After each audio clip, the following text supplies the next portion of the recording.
He should have died that day. The crowd screamed, the soldiers aimed, and as the firing squad raised their rifles, one name was missing. While Ishola Oyenusi, the so-called Doctor of Death, fell to the ground in a hail of bullets, one of his men was already rotting behind bars, forgotten, broken, alive. His name was Kayode Williams, the boy who once followed Lagos' most feared robber, the boy who watched his own gang executed while he waited for his turn to die. But instead of death, he met something worse: time, silence, and the voice of his own conscience. They called him a criminal. The law branded him an armed robber. But behind the walls of a Nigerian prison, a darker truth was waiting: that evil doesn't end with punishment. It ends with awakening. This is not just a story about crime. It's about the thin line between mercy and judgment, madness and redemption, death and rebirth. This is the untold story of Kayode Williams, the man who walked out of hell carrying a Bible instead of a gun.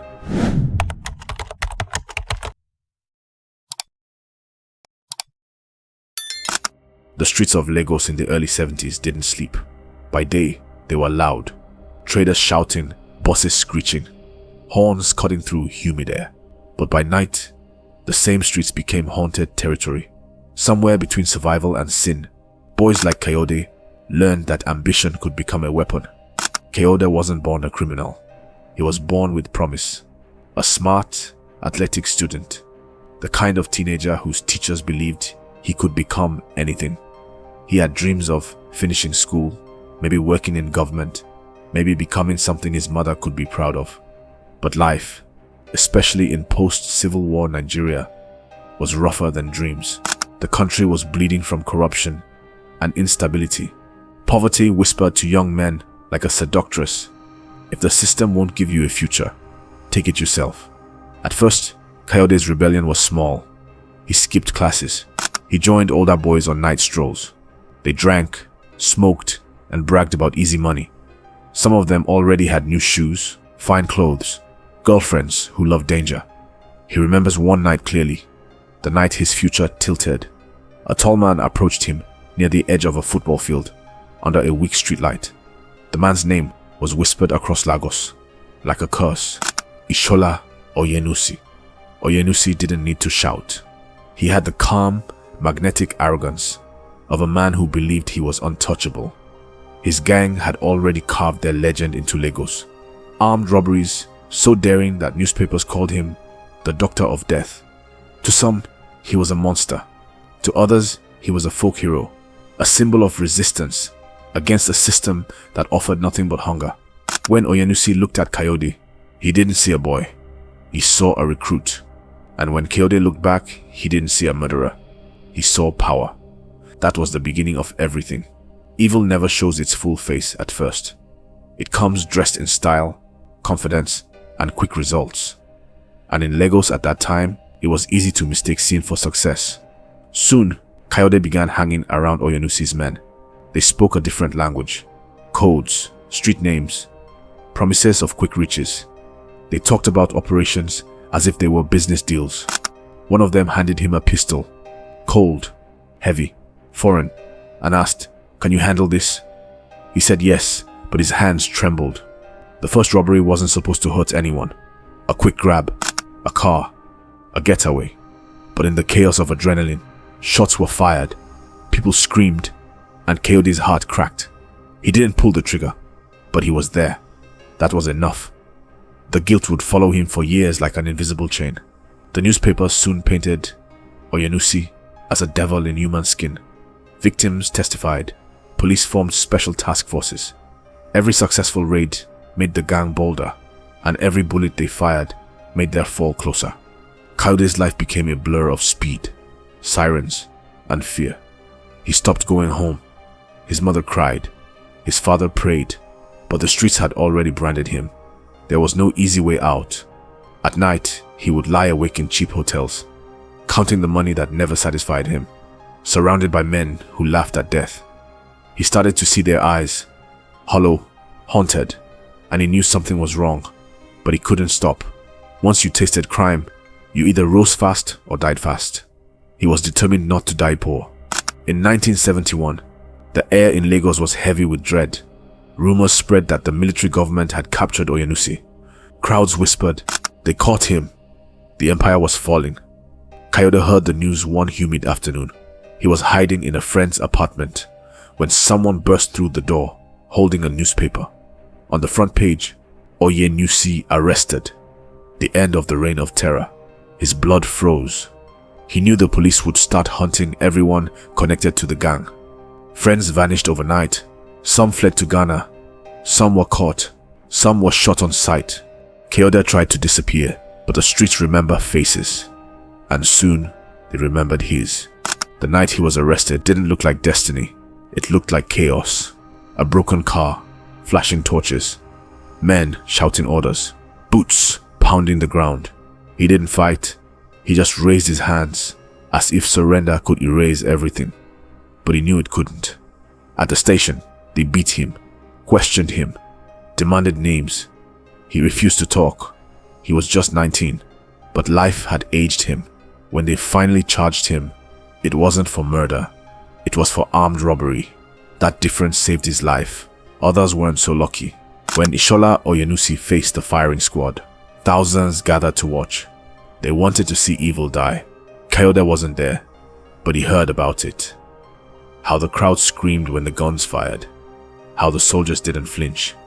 He felt something crack inside him. He could have been one of those bodies. He should have been. But fate, or maybe mercy, had another plan. Prison came like Judgment Day.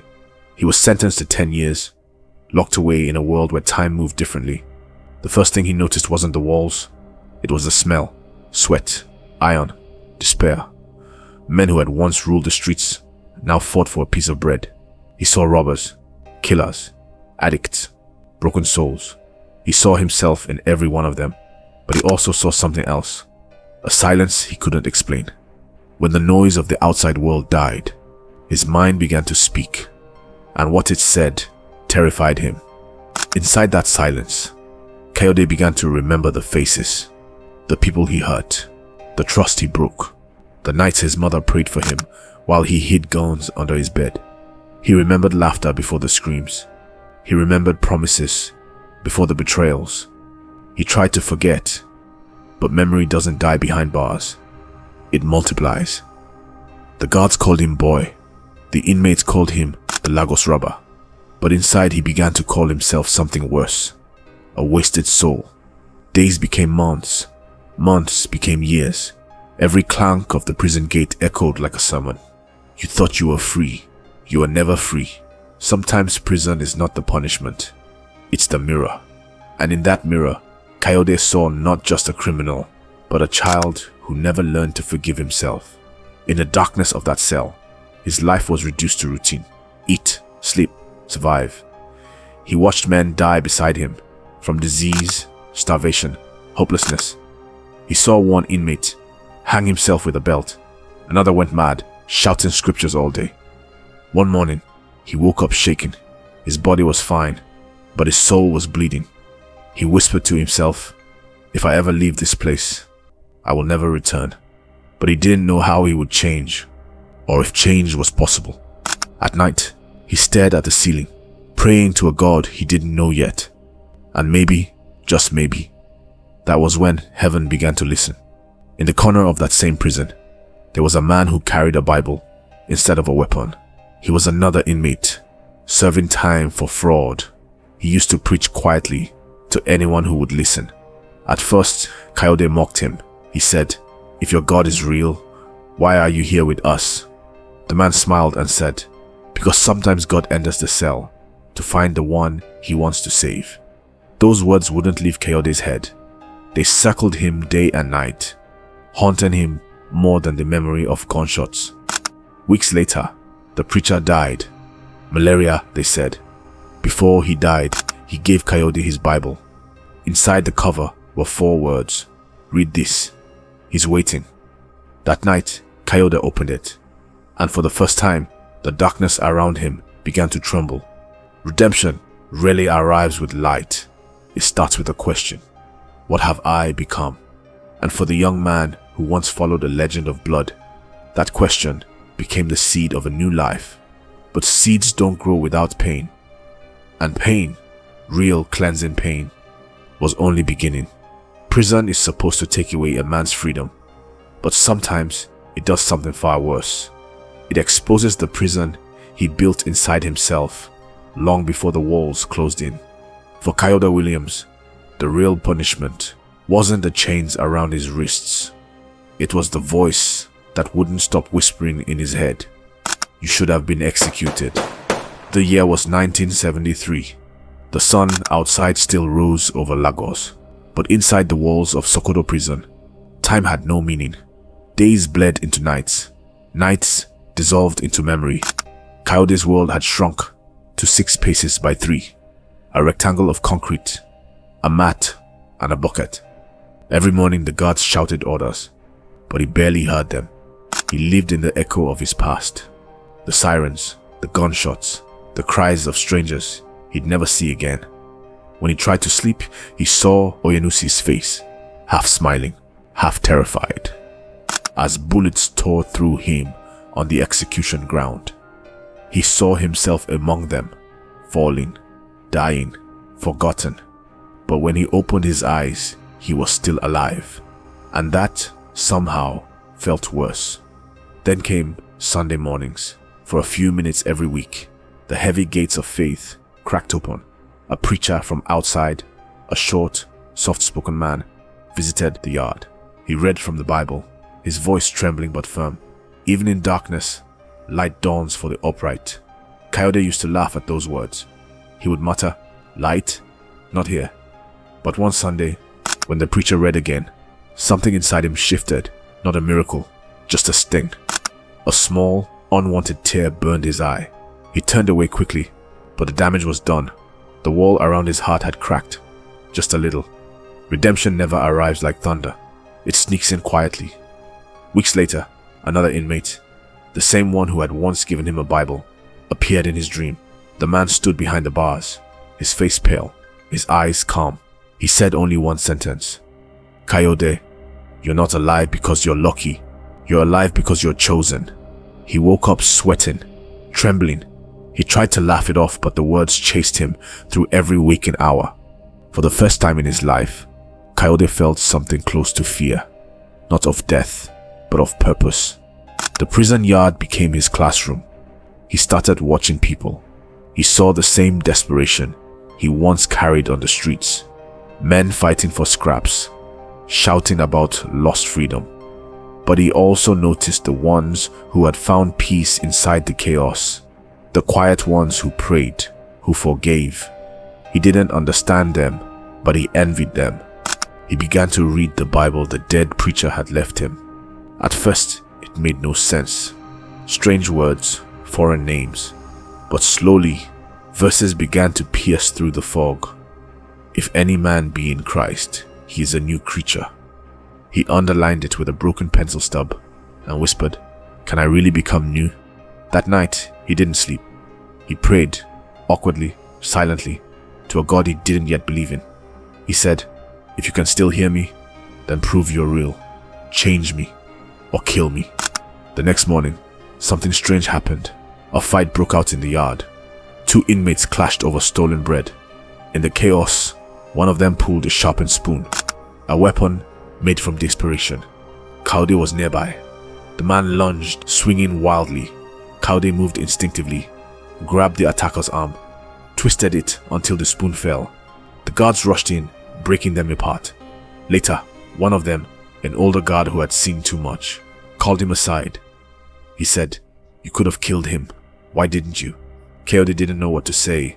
For the first time, killing didn't even occur to him. He realized something had changed. Something small, but real. Sometimes, transformation begins not with prayer, but with restraint. The moment you choose peace, where violence used to feel natural. From that day, other inmates noticed him. They began to call him Pastor, half mocking, half serious. He didn't correct them. He just kept reading. He started sharing verses with anyone who would listen. Men who once mocked him now sat beside him at night, asking questions about forgiveness. But redemption is never a straight line.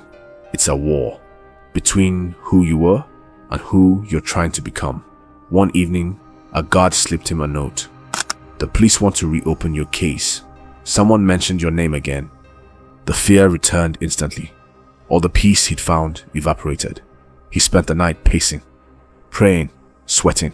He realized how fragile his new faith was. One whisper of danger, and he was back in darkness. In the days that followed, no one came for him. The threat passed, but it left a scar, a reminder that even reformed men still carry their past, like a shadow. So he made a vow. If he ever walked out of that gate again, he would never return. Not as a criminal, but as a messenger. He didn't know what that meant yet, but he knew the world outside would test him harder than prison ever could. He began organizing small prayers in the cell block. At first, only 3 men came, then 5, then 20. They sang softly, broken voices echoing through cracked walls. Guards didn't stop them. Some even stood quietly to listen. In that hopeless place, hope became contagious. Years passed. Kayode's sentence slowly ran its course. He learned discipline, patience, humility. Things no sermon had ever taught him. He stopped counting days. He started counting souls. Then, one morning, the impossible happened. A warden called his name. Paperwork was signed. Chains were unlocked. And the gates of Sokoto prison opened. Kayode stepped outside, blinking against the sunlight he hadn't seen in years. The world looked both new and ancient. Loud, colorful, indifferent. He touched the Bible in his hand, the same one given to him by a dying inmate.